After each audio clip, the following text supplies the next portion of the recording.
Damn, it was a while ago. Just wanted to maximize my opportunity here at State. I realized I had a solid, maybe decent 2 years, but I have a lot more to give. A lot more to give out of myself and for this team and for this university. And just being back to play with these guys, it's my family for forever. So I mean, it was no wrong choice either way. I could have grinded it out either way, but I felt this was the most sensible decision for me. We'll go to Chris Solari next with Matt Charbonneau following. Aaron, kind of along those lines, what are your goals right now in making that decision to come back? And I would imagine this is something you want to revisit again. And if you meet all those goals. First to just be, winning games, winning the championship and realizing that anything that I want to do personally won't be done unless I do that, and I don't want to say be selfish in that way and look out for myself and win, but no, I'm here for the family. I'm here for the team. Coach Izzo's gave everything he's had and put it into me as well as my teammates and the assistant coaches all the way up from head to bottom. So it's one of those things where it's a perfect mesh ever since I've been here, and I just look forward to making the most of my opportunity for my future and for right now as well. Go to Matt Charbonneau. Yeah. Hey, Aaron. Obviously, you guys lose Cassius and Xavier's gone. There's still a lot of talent on this roster, but a lot of people are looking to you as this to kind of be the year Aaron Henry breaks out and kind of makes this his team and the guy that's kind of the focal point of this team. Do you feel like that's there for you? Do you relish that opportunity to kind of take on more of a I guess leading role on this team for this season? Absolutely. And it's nothing short. I'm just a piece of the puzzle, honestly. We have a lot of great pieces from head to bottom. I'm just guys that I came in with as freshmen that have grown to be players that didn't play at the beginning of their careers all the way to now where they're looking for pivotal minutes. And you got Joey transferring in, you got Rocket being a sophomore, Josh coming back for his 5th year, and everybody's just growing and we're just adding. And I'm a small piece to the puzzle, but I'm glad to be looked at in that light. That's always a wonderful feeling. But I'm ready to compete with the team. Thanks. We'll go to Brendan Schlabath and then follow that up with Stephen Brooks. Hey, Aaron. So obviously you're the leading returning scorer on this team, kind of like Matt just talked about. And you're going to have to pick up a big role of the scoring loss with Cassius and Xavier. What other parts of your game are you trying to focus on and build besides scoring them? Just getting others involved, realizing that, I can always draw two. I can always get to my spot, get to my shot at any time. But just seeing the defense before it happens, just having that experience that how Cassius was so good at seeing the plays, how Xavier was just always in the right spot at the right time, just learning from players like those and watching the games over the summer and the bubble that happened in the NBA and just always watching the game, just seeing how defenses play each other, how to get in the lane and make the right play, make shots and just be the player that everybody expects me to be, but more importantly, the player that I know I can be. Go to Stephen Brooks. Hey, Aaron, good to see you, man. I want to ask you real quick about the number change and what went into that. With AJ, I think took 11. Did he have to pay you off a little bit or anything there? And more importantly, over the summer when you were making that decision, I know it was a weird year, obviously, but what were you able to gather from the NBA folks or whoever you were consulting with, about the feedback you got about yourself and what you learn about yourself by going through that process, First, to start off with the number change, it was something that I was AJ's host on his official, and we just clicked instantly. It's like a brother to me. I don't want to call it like a little brother because he's younger than me, nothing like that. No, that's somebody that means a lot to me. He asked for that number, and it's like, bro, it's a number to me. It has no relevance to my family at all, and it means everything to you. So, I mean, it was a simple number change for me, but it meant the world for him, and I feel like that's a sacrifice a Spartan would do, as a captain and whatnot. I feel like that was the right thing to do. And as far as feedback from the NBA, just they want to see more. They want to see like my game, what there was to it. There's always more. It's just intrigued on the type of player that I really was and the system that I really am, and not really, but that I played in. It was a lot of feedback, and it was different from every team. Every team had their own vision of me and who I was, but not being able to work out for certain teams, impacted that, and just the date that we had, it really impacted that as well. Not that it was bad, but that's just how it worked out. And not to say that me being here at this podium now is a bad thing. You know, it's what's for me is going to be for me, and I'm ready to hit this ground running for this year. You know, I'm excited about our team, and that's the past. I can't go back in the past and leave after my sophomore year. I'm not a sophomore anymore, so I like to leave that back there. But you know, I'm really excited about this team. If I could follow up quickly on that, do you remember how many teams you spoke with? And you were in there for a long time for most of the summer. I mean, was it a quick decision, or did you take all the time you had to really go back and forth in terms of just I the talked final to decision? 22 teams, I think so, and there were some teams that were high on me, some teams that were low on me. It's what like every kid goes through. I can imagine. You know, it's probably different for right now, but you know, like I said, the feedback was different for every team. You know, some good, some bad, but it is what it is. Just trying to leave that in the past, honestly, if I could do that. Sure. Okay. We have Thanks, time Aaron. for a couple more with Aaron. We'll go to Chris Solari and then to Kyle Austin. This has been a weird summer. Kind of walk us through a little bit of what you did in that waiting process, and did you get to go home? Did you go work out? How did that all transpire? Especially when you've got that weirdness of, you know, the decision you would normally make in February or March gets pushed back. That's all I did was work. And when I went home, I mean, I didn't want to be a victim of my situation. That's something that, you know, we talk about a lot. You know, it's hard for people to go out and do stuff, you know, publicly. You want to go out and hang out. But, you know, in Indiana, you know, where I'm from, there's gyms on every corner. You know, there's some place you can get in all the time and get your work in. And that's something that I've been fortunate and blessed with. People that care about me, a trainer, you know, Rob Blackwell back at home, worked with me all summer. You know, we got in once, sometimes twice a day. And just being around some of the pro guys like Denzel or Gary to show me the ropes of how to be a professional player, you know, and how to take care of that off time and take care of my body, and especially on how to eat. You know, I really trained myself to be, you know, trying to take that next step and trying to be productive and grow in that area. And that's something that I look forward to displaying as well as producing. As a quick follow, the flow. Tell us about the flow. Say that again. Tell us Oh, you about talking the about my hair. hair? Oh, yeah, I grew that out too. You know, something that my mom ain't too happy about, but she gonna have to get happy with it. So. Good, Kyle Austin.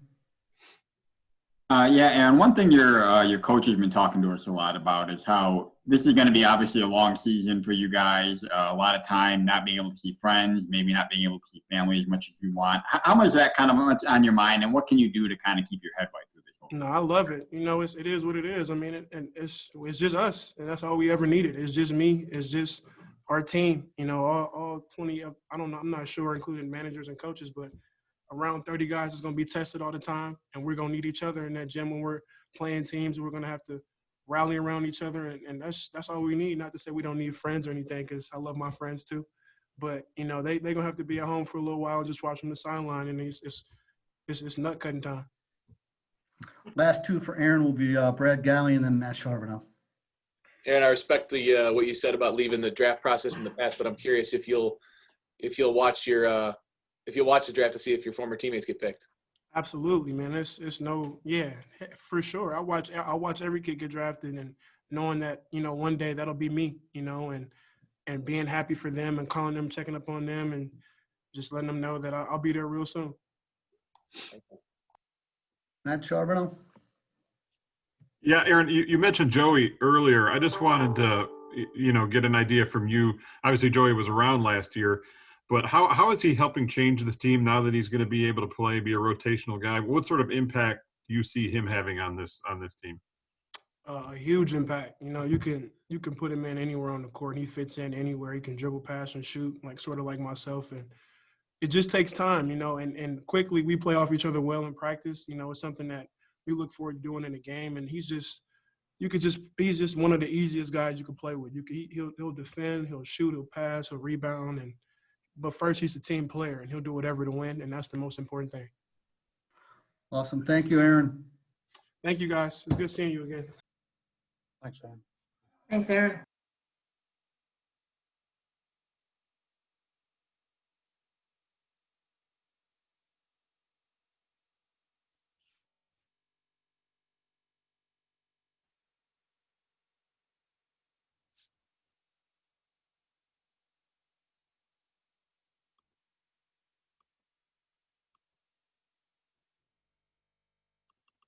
Joey Hauser is now here. Again, we'll go questions in the chat. And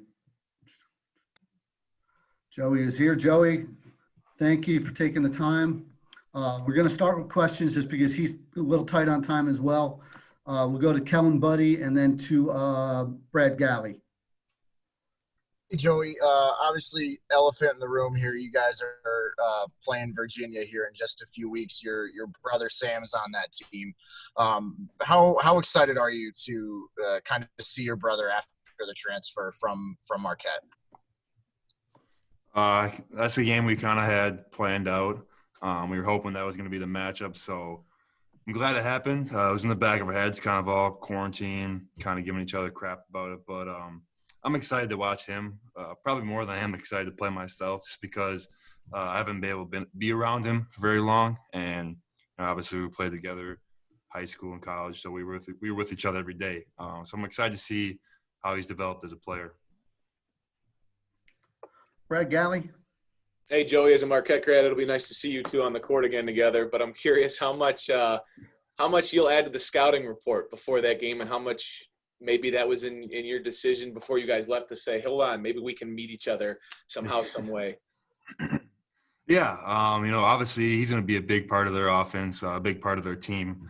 We're not going to be playing just Sam Hauser, though. We got to make sure that we keep it, Virginia and Michigan State. But I think it's definitely going to be helpful, knowing some of the things that he does as a player. I might not be guarding him. I might be guarding him. So I think it'll definitely be helpful, and it's excited to see how he fits in with that team. Next up will be Matt Charbonneau from the Detroit News. Joey, I'm curious now that you're able to actually start playing. I mean, how is your approach different? How do you feel now that you're actually getting to contribute, not just be on the scout team? What's your your thoughts right now on actually getting to do this finally? I would say trying to be more of a vocal leader. Trying to give my input more often. Last year I kind of took a back seat. I was working on my game a lot. Just working on my just my craft, and because I wasn't playing. So this year, trying to become more of a vocal leader, something that I haven't done as much in the past. I want to play a big part in this team. I want to play as many minutes as I can. Obviously, I got to earn those minutes, but I think that's the thing I've worked on the most. Was there one thing that kind of kept you pushing through that whole time when you weren't able to play? Yeah, I think just kind of wanting to get better, wanting to show people when I do get back that I'm going to be a different player, more versatile. Obviously, my freshman year at Marquette, I thought I had a pretty solid freshman year, but there's some things I wish I could have done better, become a better defender and rebounder for sure. Those are probably the two biggest things. Thanks, Joe. We'll go to Brendan Schlabath next.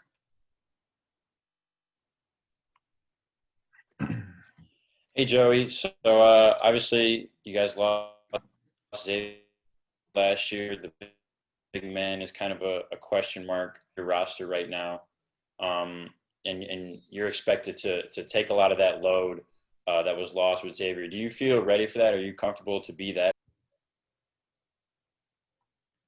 I didn't hear what he said. You know what, Brendan, you kind of broke up a little bit. I'm going to jump ahead. We'll go to Stephen Brooks and then to Kyle Austin. Hey, Joey. Hope you're doing well, man. I want to ask you just sort of about your level of anticipation for this season, because since you've been here, you obviously had to sit out. Then the NCAA tournament gets canceled for maybe the first time ever. I don't really know, I guess, exactly. And now your season's starting late, and you're a couple weeks out. You don't have a schedule. Just a lot of weird stuff. Coach Izzo's brought you up a ton. Just what's sort of your level of excitement, anticipation to finally, make your Michigan State debut and obviously go off from there? Yeah. Anticipation is at an all-time high right now. Just the whole situation that happened last year, not being able to play, sitting out, and you brought up cancellation of the NCAA tournament. So, and then not knowing whether or not we're going to have a season. So, just kind of sticking to the grind, all quarantine, keep working out. Not sure what's going to happen. And now that we're going to have a season, it's see where hard work's really going to pay off, and it's something that I've thought about for a year now. Thank you. We'll go to Kyle Austin. Hey, Joe, I want to ask you actually a little bit about some of the forwards that are playing alongside you. Obviously, a lot of different guys kind of battling for time there. Is there anybody that stood out, or what are kind of your general thoughts on that group there? I think our bigs are doing a great job right now. Coach is giving us a lot of love in practice. He thought that we've done a great job. We got 5 or 6 bigs. They're going to play huge minutes. So right now we're just competing with each other, seeing who's gonna start, who's gonna get these minutes. We got some guys that are primarily 5s and some guys that can play 4 and 5. So it'll be interesting to see. Nothing's really set in stone, but Malik Hall has done a great job. Thomas Kithier, Julius Marble, Madi Sissoko, Marcus Bingham. All of our bigs have done a great job, I think. We're going to go back to Chris Solari, and then we will wrap it up with Stephen Brooks. Good to see you, Joey. This has been obviously a weird time this month. Usually at this point of the year, a schedule. I know you got your brother's game, but how has that been kind of preparing for the unknown for you guys and kind of dealing with all the issues that come along with the COVID stuff? Yeah, it's been a hassle, but everybody's going through it. So that's the way you got to look at it. Every team's doing this right now. Every team is doing the testing. Not everybody's doing the daily testing, so we're lucky to have that. But in terms of not knowing who we're going to play, every day you prepare, and I think the way you got to look at it, even if you do know your schedules, you got to worry about yourself. You worry about your team rather than the team you're playing against. So I think we're just going to keep working, get better, and once we know that schedule, we'll study up that first opponent and whoever we got going on from then, we'll take it from there. We're going to go last question to Stephen Brooks. Thanks, Max. Joey, want to ask you real quick about Aaron. You've obviously observed him for a year now. You're sort of behind the scenes, and obviously this summer, how is he a different guy, whether as a player or how he carries himself, how he leads, obviously being a captain, just from when you first got here to today, how has Aaron changed in your opinion? Well, Aaron on the court he can do everything. He's good size, really quick, extremely athletic. He's working on a shot. It's something that I've noticed has improved big time. But then stepping up in that leadership role has been something he's worked on. He was named captain this year, and last year obviously he could take a little bit of a back seat to Cassius and X. So it's been cool to see some guys develop, and especially since last year I kind of had a back seat where I was watching. I was doing a lot of observing during games and practicing. So seeing those guys develop has been awesome. Aaron's been someone that's done a great job. He came back in great shape after the quarantine. He talked earlier about how much he was working out and who he was working out with. So he's progressed really well. Joey, thanks so much for taking your time. Everyone, we really appreciate you joining us here, and we'll be doing this again soon. Thanks, problem. Max. Thanks, Joey. Thank you. Thanks, Joey. See you next. Guys. Thanks, Max. Thank you. Get upstairs. I want to